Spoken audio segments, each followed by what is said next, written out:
President Trump there taking questions after signing more executive orders in the Oval, while also talking water, aid to Gaza, tariffs. But we do have some fact-checking to do. Let's get straight to White House correspondent Mary Alice Parks to clarify a few things. Mary Alice, I will let you start where you would like.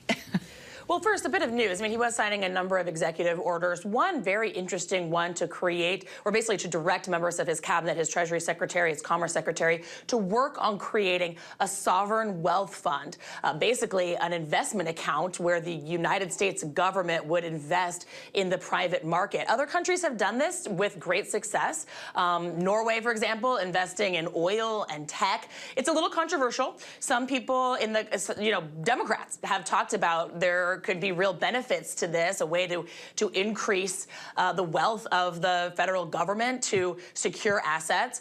Others, though, noting that there's a lot of questions. Will this new fund, for example, invest in Trump-owned businesses or social media platforms? Obviously, so much conversation in the last few days about the power and influence on Elon Musk. So I think that'll be really interesting for us to follow. A lot of questions there.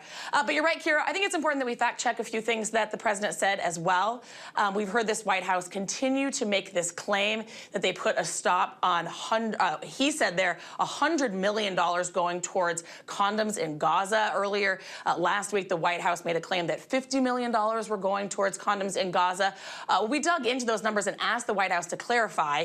It turns out that what they were talking about was about a $60 million grant to the International Medical Corps that was over multiple years, and it was for that large nonprofit NGO to set up field hospitals throughout the Middle East. They put out a statement saying that absolutely none of their funds have gone to reproductive health services like buying condoms, but instead they run a number of field hospitals. They have been able to provide hundreds of beds for people who need it most in Gaza. And of course, this is such an interesting moment where a big part of that ceasefire deal right now is dependent on aid still being able to flow and kind of surge into Gaza, Kira.